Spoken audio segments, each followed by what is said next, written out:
அன்பு நேயர்களுக்கு என் இதயம் கனிந்த இனிய வணக்கங்கள்.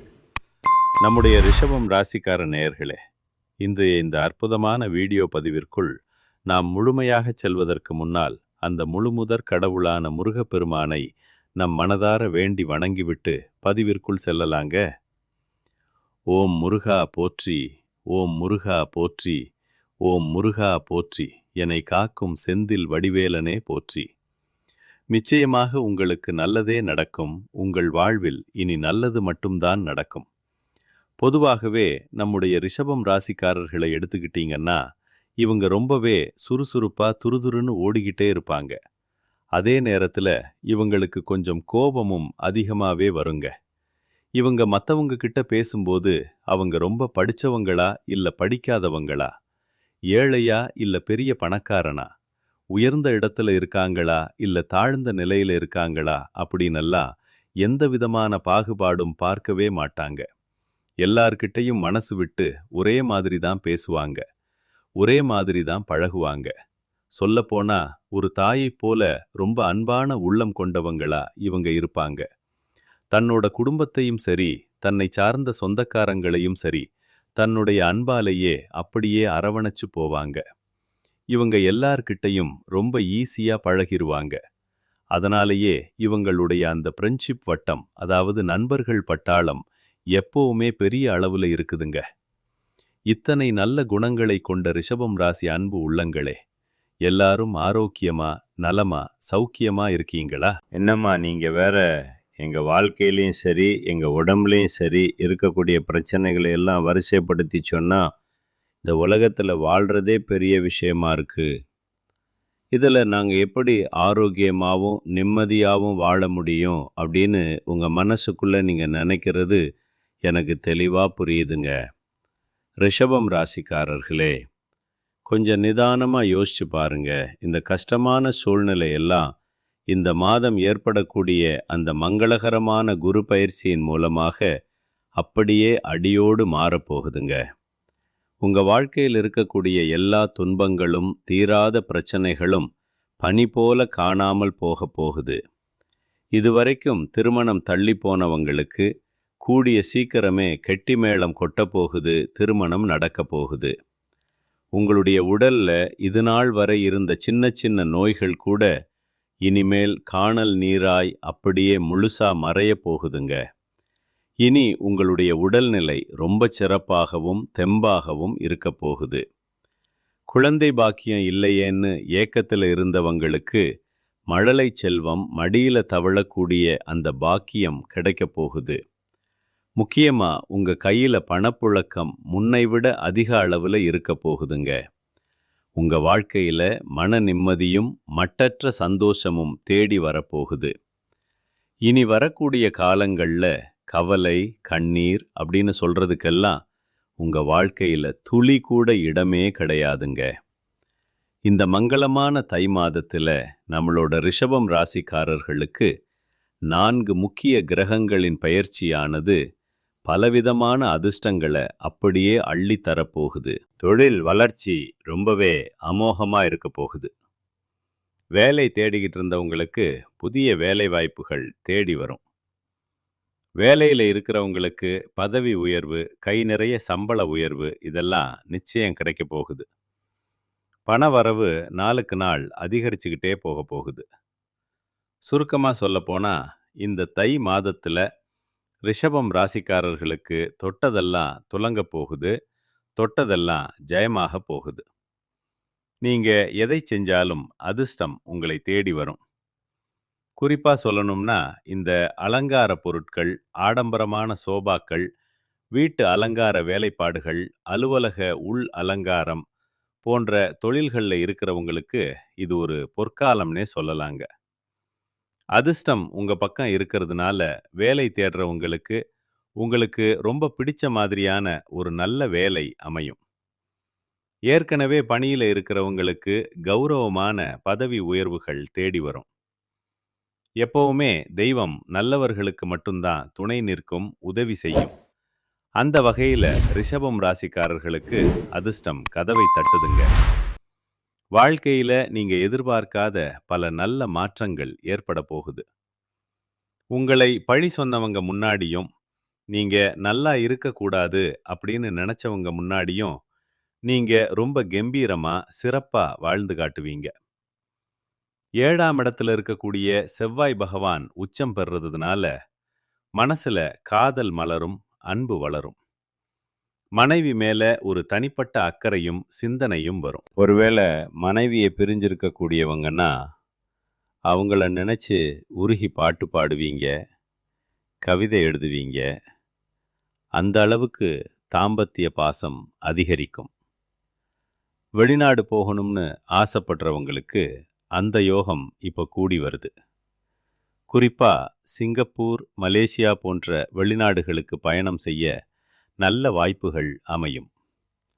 ராசிநாதன் 9ஆம் இடத்துல பலமா இருக்கிறதுனால அதிர்ஷ்டம் உங்க பக்கம் அலைமோதும். லாட்டரி யோகம் போல திடீர் அதிர்ஷ்டங்கள் கூட அடிக்கலாம். கிரிப்டோ கரன்சியில முதலீடு செஞ்சிருந்தவங்களுக்கு நல்ல லாபம் பார்க்கக்கூடிய சூழல் அமையும். ஷேர் மார்க்கெட்ல பணம் போட்டிருந்தா போட்ட பணத்தை விட அதிகமா லாபம் வரும். மொத்தத்துல ரிஷபம் ராசிக்காரர்களுடைய வறுமை ஒழிய போகுதுங்க. சனி பகவான் லாப சனியாக மாறுறதுனால தொழில்ல ஒரு பெரிய வளர்ச்சி ஏற்படும். புதிய கடைகள் திறக்கலாம் அப்படிங்கிற எண்ணம் மனசுல வலுப்பெறும். தொழில் நல்ல விரிவடையும், அபிவிருத்தி ஏற்படும். இதுவரைக்கும் யாருக்காவது கடன் கொடுத்திருந்து அது வராம இருந்தா அந்த பணம் இப்ப கைக்கு வரும். அந்த பணத்தை வச்சு சுபகாரியமா நகை வாங்குவீங்க. அந்த நகைய ஒரு முதலீடா வச்சு 5-6 கடைகளை போடக்கூடிய யோகம் வரும். அப்புறம் அந்த 5 கடைய எப்படி 50 கடையா ஆக்குறது அப்படின்னு நீங்க பெரிய லெவல்ல யோசிக்க ஆரம்பிப்பீங்க. நிச்சயமாக உங்களுக்கு நல்லது தாங்க நடக்கும். கெட்டதுங்கிற பேச்சுக்கு இனிமேல் வேலையே கிடையாது. இந்த தை மாதத்துல நீண்ட நாட்களாக உங்க மனசை அரிச்சுக்கிட்டு இருந்த மனக்கவலைகள் கொஞ்சம் கொஞ்சமா குறைய போகுது. வாழ்க்கையில ஒரு புதிய நம்பிக்கையும் வெளிச்சமும் பிறக்க போகுதுங்க. குடும்பத்துல எல்லாரும் சந்தோஷப்படுற மாதிரியான நல்ல செய்திகள் வந்து சேரும். தடையாகி நின்ன காரியங்கள் எல்லாம் ஒன்றன்பின் ஒன்றாக விறுவிறுப்பா நடக்கத் தொடங்கும். பணப்புழக்கம் மேம்படும். இதனால கடன் பிரச்சனைகள் மெல்ல மெல்ல குறைய ஆரம்பிக்கும்.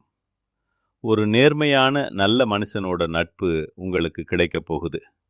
அதனால உங்களோட மதிப்பும் மரியாதையும் மற்றவங்க கிட்ட உயரும். உங்களுக்குள்ள மறைந்திருந்த பல திறமைகள் இப்ப மெல்ல மெல்ல வெளிப்பட ஆரம்பிக்கும். வேலை மற்றும் வியாபாரத்தில இதுவரை இல்லாத நல்ல வாய்ப்புகள் உங்களை தேடி வரும். உங்களுக்கு தேவையில்லாத உங்களை சங்கடப்படுத்திய உறவுகள் அவங்களாவே உங்களை விட்டு விலகி போயிருவாங்க. இதனால உங்களுடைய மன உறுதி அதிகரிக்கும். உடல் நலத்திலேயும் நல்ல முன்னேற்றம் தெரியும். பழைய சிக்கல்களுக்கு தீர்வு கிடைக்கும். ஆன்மீகத்தில ஈடுபாடு அதிகமாகும். இனி உங்களுக்கான சரியான முடிவுகளை நீங்களே தைரியமா எடுக்கத் தொடங்குவீங்க. நீண்ட நாள் ஆசைகள் ஒவ்வொன்னா நிறைவேறப் போகுது. வாழ்க்கையில ஒரு தெளிவான பாதை தெரியும். சின்ன சின்ன வழிகள்ல கூட அதிர்ஷ்டம் உங்களுக்கு கை கொடுக்கும். உங்களுடைய கனவுகள் நனவாக போகுதுங்க. ஒரு காலத்துல உங்களை வேண்டாம் அப்படின்னு சொல்லி உதறி தள்ளிட்டு போன அதே சொந்த பந்தங்கள் இனி வரக்கூடிய காலங்களில் உங்களை தேடி வரப்போகிறார்கள். உங்க வாழ்க்கை இனி ஒரு அருமையான வாழ்க்கையா அமையப் போகுது. ஆனாலும் இந்த தை மாதத்தில நீங்க சில விஷயங்கள்ல கொஞ்சம் கவனமாகவும் இருக்கணுங்க. அது என்னன்னு பார்க்கலாமா? எந்த ஒரு காரியத்திலையும் அவசரப்பட்டு முடிவெடுக்கிறதை தவிர்ப்பது ரொம்ப நல்லதுங்க. யாரிடமும் கோபமா பேசாம உங்க சொற்களை கொஞ்சம் கட்டுப்பாடோட பேசி பழகிக்கோங்க. பண விஷயங்கள்ல வர்ற வருமானத்தை விட திடீர் செலவுகளை குறைக்கிறது நல்லது. யாருக்காவது கடன் கொடுக்கறதுலையோ இல்லை வாங்கிறதுலையோ ரொம்ப கவனமா இருங்க. தேவையில்லாத வாக்குவாதங்கள்ல வீணா தலையிடாதீங்க. உறவுகள் கிட்ட பேசும்போது தவறான புரிதல் வராம தெளிவா பேசுங்க. உடல் நலத்தை ஒருபோதும் அலட்சியம் செய்ய வேண்டாம். சரியான நேரத்துக்கு சாப்பிடுங்க. தூக்கம் குறைவாக இருக்கிற மாதிரி பார்த்துக்காதீங்க. பழைய கசப்பான சம்பவங்களை சும்மா சும்மா கிளறிக்கிட்டு இருக்க வேண்டாம். உங்களோட ரொம்ப ரகசியமான விஷயங்களை யார்கிட்டையும் அனாவசியமாக பகிர்ந்துக்காதீங்க.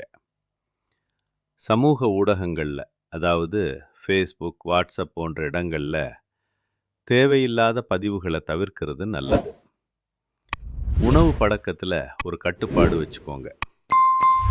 நம்பிக்கை இல்லாதவங்க கிட்ட ரொம்ப நெருங்கி பழக வேண்டாம். முக்கியமான கையெழுத்துக்கள் போடும்போதோ இல்லை ஒப்பந்தங்களில் கையெழுத்திடும் போதோ ரொம்ப கவனமாக இருங்க. யாருக்கும் எதையும் யோசிக்காம எளிதாக வாக்குறுதி கொடுத்துடாதீங்க. மனசை காயப்படுத்துகிற பழைய நினைவுகளில் போய் சிக்கிக்காதீங்க. மற்றவங்களோட ஒப்பிட்டு பார்த்து பொறாமைப்படுறதை தவிர்த்துருங்க. பயணம் செய்யும்போது கொஞ்சம் கூடுதல் கவனமாக இருங்க. பெற்றோர்கள் மற்றும் பெரியவர்களோட அறிவுரையை மதித்து நடங்க. சில இடங்களில் இல்லை என்னால் முடியாது அப்படின்னு சொல்கிறதுக்கும் கற்றுக்கோங்க. அப்போத்தாங்க நீங்கள் வாழ்க்கையில் எந்த ஒரு பிரச்சனையும் இல்லாமல் நிம்மதியாக இருக்க முடியும். ராசிக்காரர்களே, உங்கள் வாழ்க்கையில் இந்த தை மாதம் மேலும் பல நன்மைகள் நடப்பதற்கு நீங்கள் செய்ய வேண்டிய எளிய பரிகாரங்களை பற்றி பார்க்கலாம். தினமும் காலை சூரிய பகவானுக்கு தாமரை மலர் சமர்ப்பிச்சோ அல்லது வெறும் தண்ணீர் அர்ப்பணை செஞ்சோ வழிபடுங்க. ஓம் சூரியனாய நமக அப்படிங்கிற மந்திரத்தை 11 முறை மனதார சொல்லிக்கிட்டு வாங்க. இந்த எளிய பரிகாரம் உங்களுடைய வேலை, மரியாதை, தன்னம்பிக்கை எல்லாத்தையும் உயர்த்தும். அடுத்ததாக நீங்கள் செய்ய வேண்டியது சிவன் வழிபாடுங்க. திங்கட்கிழமைகளில் சிவன் கோயிலுக்கு போய் பால், சுத்தமான நீர், வில்வம் இதையெல்லாம் வச்சு அர்ச்சனை பண்ணுங்க. ஓம் நமச்சிவாய மந்திரத்தை 108 முறை சொல்லுங்க. இது உங்களுக்கு மன அமைதியையும் திருமண தடைகளையும் நீக்கும். பண நெருக்கடி தீரணும்னா வெள்ளிக்கிழமைகளில் மகாலட்சுமி தாய்க்கு நெய் விளக்கேற்றி பச்சை பயிறு தானமாக கொடுங்க. இதனால் வரவு அதிகரிக்கும், கடன் சுமை குறையும். கண் திருஷ்டி நீங்கணும்னா சனிக்கிழமைகளில் எலுமிச்சை, எள் மற்றும் 7 மிளகு எடுத்து வீட்டு வாசலை சுற்றி போடுங்க. கருப்பு எள் தீபம் ஏற்றுங்க. எதிர்மறை சக்திகள் எல்லாம் விலகிடும். குடும்பத்தில் அமைதி நிலவ வியாழக்கிழமைகளில் பசுமாட்டுக்கு உணவு கொடுங்க. வசதி இல்லாத குழந்தைகளுக்கு உணவு தானம் செய்யுங்க. திருமணம் அல்லது காதல் சிக்கல்கள் தீர வெள்ளிக்கிழமைகளில் அம்பாளுக்கு வெள்ளை நிற பூக்கள் அணிவிச்சு அர்ச்சனை செய்யுங்க. உங்கள் வாழ்க்கையில் மேலும் சிறப்பான பலன்கள் கிடைக்க தினமும் அதிகாலையில் முருகப்பெருமானை மனமுருகி வழிபாடு செய்யுங்க. உண்மையிலேயே இந்த உலகத்தில் யாருங்க கோடீஸ்வரன்? பெட்டி பெட்டியாக கோடி கோடியாக பணம் வச்சிருக்கிறவங்களா, இல்லை பிடிச்ச உணவுகளை சாப்பிட்றவங்களா, இல்லை பிடிச்ச உறவுகள்கிட்ட பேசுகிறவங்களா? இதில் யாருமே உண்மையான கோடீஸ்வரன் கிடையாதுங்க. யார் ஒருத்தர் எந்த விதமான நோய் நொடியும் இல்லாமல், மனக்கவலை இல்லாமல் நிம்மதியாக தூங்குறாங்களோ அவங்க தாங்க இந்த உலகத்திலேயே சிறந்த கோடீஸ்வரன். அப்படிப்பட்ட ஒரு நிம்மதியான வாழ்வை பெறக்கூடிய அந்த கோடீஸ்வர யோகம் உங்களுக்கு இந்த மாதம் அமைஞ்சிருக்குதுங்க. உங்கள் வாழ்க்கையில் இனி வரக்கூடிய காலங்களில் கவலை, கண்ணீர் அப்படிங்கிற பேச்சுக்கெல்லாம் துளி கூட இடம் கிடையாது. இதுவரைக்கும் உங்கள் மனசை போட்டு வாட்டிக்கிட்டு இருந்த கவலைகள் எல்லாம் இனி அப்படியே காணாமல் போக போகுது. நீங்கள் ரொம்ப சந்தோஷமான, ஆரோக்கியமான வாழ்க்கையை வாழ போகிறீங்க. உங்கள் வாழ்க்கையில் சந்தோஷம் நிலைத்திருக்க போகுது. ராசி மண்டலத்தில் 2ஆவதாக இருக்கக்கூடிய ராசி தான் நம்மளுடைய ரிஷபம் ராசி. இதில் கார்த்திகை 2, 3, 4ஆம் பாதங்கள், ரோகிணி, மிருகசீரிஷம் 1, 2ஆம் பாதங்கள் அடங்கும். இதோட அதிபதி சுக்கிர பகவான். உங்களுக்கு நட்பு ராசிகளா மிதுனம், மகரம், கன்னி மற்றும் கும்பம் இருக்குதுங்க. ரிஷபம் ராசிக்காரங்க ஒரு முறை வில்லிலிருந்து புறப்பட்ட அம்பு போல தன்னோட குறிக்கோள் மாறாம வாழக்கூடியவங்க. சமூக மாற்றத்துக்காக அல்லும் பகலும் உழைக்கக்கூடிய நீங்க, இனி உங்க உழைப்புக்கு ஏத்த லாபத்தை நிச்சயம் பார்ப்பீங்க. கடைசியா ஒரு சின்ன விஷயம். உங்க வாழ்க்கையில இன்னும் நன்மைகள் பெருக, உங்க வீட்டுக்கு கிட்ட இருக்கக்கூடிய வயதான முதியவர்களுக்கு உங்களால் முடிஞ்ச உதவிகளை செய்யுங்க. இந்த சின்ன உதவி நீங்க செஞ்ச பாவங்களை குறைச்சு, உங்க எண்ணம் போல உங்க வாழ்க்கைய அழகாக்கும். நல்லது மட்டும்தான் நடக்கும். நன்றி, வணக்கம். நன்றி, வணக்கம்.